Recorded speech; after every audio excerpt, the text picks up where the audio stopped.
Hey, I'm Nate Savage. In this lesson, I'm going to teach you 8 guitar chords that you must know if you're a guitar player. Now, if you already know these chords, that's fine, but you stick around. I'm going to be giving some tips on making your chords sound great and clean, and your chord transition sound smooth too.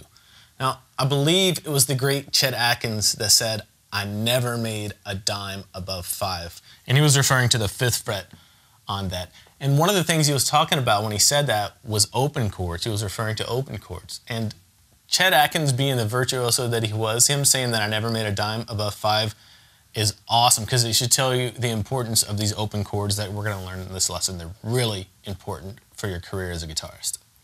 The 8 chords we're going to be tackling in this lesson are G major, C major, D major, F major, E major, A major, E minor, and A minor.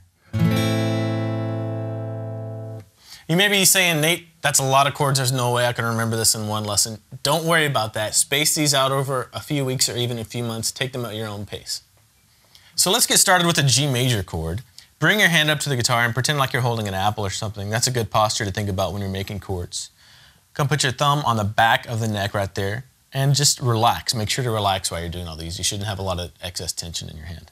Now, when you're making this G major chord, you can either use the 1st, 2nd, and 3rd fingers, or you can use the 2nd, 3rd, and 4th fingers. I would really encourage you to use the 2nd, 3rd, and 4th fingers. I'll show you later why, but for now, try it with the 2nd, 3rd, and 4th. If it's too hard for you for right now, you can use the 1st, 2nd, and 3rd. Okay, come and put your 3rd finger on the 3rd fret of the low E string, and you want to notice a couple of things. I'm coming right down on the very tip of my finger. I'm not being lazy and letting my finger hang over like this. That's a really important part of making chords. You want to come right down on the very tip of your finger. You also want to notice that my finger is right behind the fret wire right here. So those two things, come down on the very tip of your finger and try to come right behind the frets too. So that's your first note. Second note, 2nd finger on the 2nd fret of the A string right there. Again, very tip of your finger. Now your pinky is going to come grab the 3rd fret of the high E string, right behind the fret, right on the tip of your finger. Strum all 6 strings. And like I said, you can make this with your 1st, 2nd, and 3rd fingers if that's too hard for you, but I would really encourage you to use your 2nd, 3rd, and 4th fingers. All right, let's move on to the C major chord, and one tip I want to give you here is don't kink your wrist too far this way when you're making chords. That can hurt after a while. So, I mean, my wrist isn't going to be perfectly straight. It's going to be a little bit bent, but don't kink it too far, otherwise it might start hurting you. So let's learn the C major chord. This is a great chord to let you know if you're coming down on the very tips of your fingers, and I'll show you why. Put your 3rd finger on the 3rd fret of the 5th string, right behind the fret. 2nd finger, 2nd fret of the D string, and your 1st finger on the 1st fret of the B string. And now leave the low E string out and just strum the top 5 strings.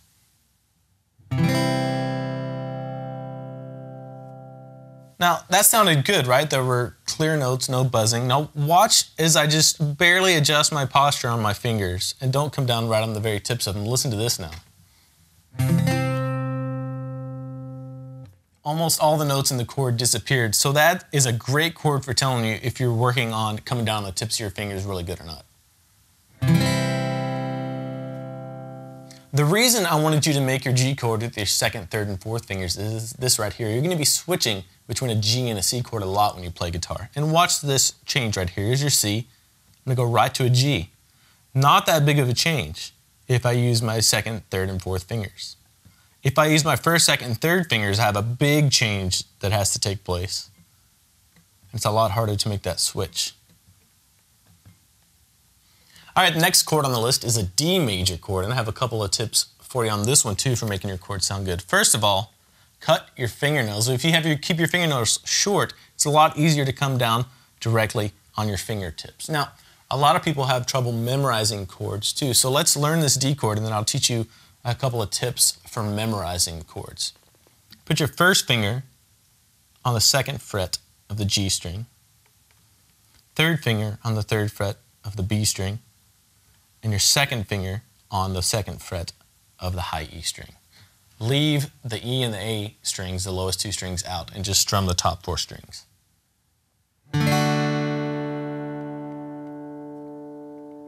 And you'll notice my fingers aren't coming directly perpendicular to the strings. They're kind of off at an angle here. That's one thing that kind of helps get your fingers in that kind of tight little space that you have to make for this D chord. All right, let's talk about memorizing guitar chord shapes. Two things that you can do to help you memorize stuff faster, shapes faster, is to actually look at the chord and memorize what that chord looks like. A lot of you are probably going to be looking at chord diagrams on paper or on a computer screen, right? And you can visualize it like that, but looking at the chord, actually looking at it, memorizing what it looks like, is a great way to help you remember that chord. Also, you know what? Put that chord on and don't look at it at all. Just think about the way it feels and try to memorize the way it feels. The more ways you can attack memorizing something, the better chance you're going to have at remembering it. The next chord we're going to learn is an F major chord, and people get kind of scared when they hear F major chord because most beginners usually learn an F as a bar chord, but this F I'm going to teach you is a lot easier. It's only a 3-note chord, so you shouldn't have too hard of a time with it. Put your third finger on the third fret of the D string, second finger on the second fret of the G string, and your first finger is going to go on the first fret of the B string. And those are the only 3 notes that you're going to play, the D, G, and B strings. The next chord we're going to learn is an E major chord, and I'm going to go through some tips with you on this chord about making your chord transitions smooth. I get a lot of people emailing me, Nate, my chord transitions are just terrible. What's the problem here? Well, a lot of times people will try to start transitioning between chords before they actually have the chord that they're working on learned properly. So let's learn this E major chord, and I'm going to give you some tips for really solidifying chord shapes in your head. So put your second finger on the second fret of the A string, third finger on the second fret of the D string, and your first finger is going to come grab the first fret of the G string. Make sure you're coming right down on your fingertips, and make sure you're getting as close to the fret as you can there. Strum all 6 strings.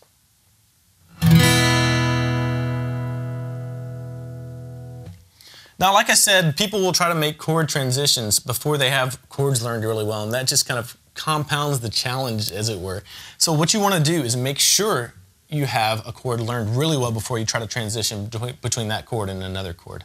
One way you can do that is to put the chord on, leave it there for a good 30 seconds, longer than I'm going to leave it here in this video. Then take it off, shake your hand completely out, put it back on, and just repeat that over and over again. It may take a few days or a week or even a couple of weeks, but as soon as you can get to that chord right away, then you're ready to start working on transitioning between that chord and another chord. Which leads us to the next chord we're going to learn. Let's work on an A major chord. Put your first finger on the second fret of the D string, second finger on the second fret of the G string, and your third finger on the second fret of the B string. This one's a little challenging because you have to scrunch your fingers up so close together all on that one fret, that second fret. Leave the low E string out and strum the top 5 strings. And we're kind of breaking a rule here because our index finger is not right behind the fret, but that can't really be helped because we have to scrunch our fingers up in such a small area. So once you get this chord down, do that same process. Put it on, leave it there, take it off, shake it all the way out. And then once you have that chord where you can go right to it, you can work on switching between that chord and another one. For example, switching between your E and your A chords is pretty common. So that's a change that you might want to work on.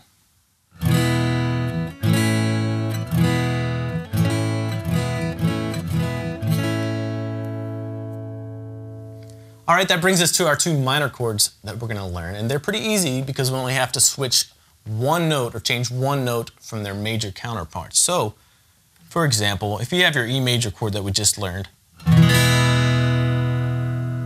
all you have to do to make that E major chord into an E minor chord is change one note, and it's the note that's on your index finger. Just take that off, and now you have an E minor chord. You can strum all 6 strings. All right, the last chord that I wanted to show you is an A minor chord. And this one is kind of cool because it feels just like an E major chord, only it's moved over a string set. I'll show you what I mean. Put your second finger on the second fret of the D string, third finger on the second fret of the G string, and your first finger on the first fret of the B string. Now strum all 5 strings and leave the low E string out. You see how this chord looks exactly like an E major shape, only you're moved over 1 string set there. So those are some of the most important chords that you're going to learn as a guitarist. And of course, bar chords and power chords are really important too, but these guys, these open chords, are really your money makers. Now, as you go through and work on these chords, remember to apply all the tips I gave you about making clean sounding chords and making your chord transition smooth too. That's really important. Thanks for watching, everyone. I just launched a new guitar lesson series, and you can get it for free right now. Just go to guitarsystem.com/free-series. I'll see you there.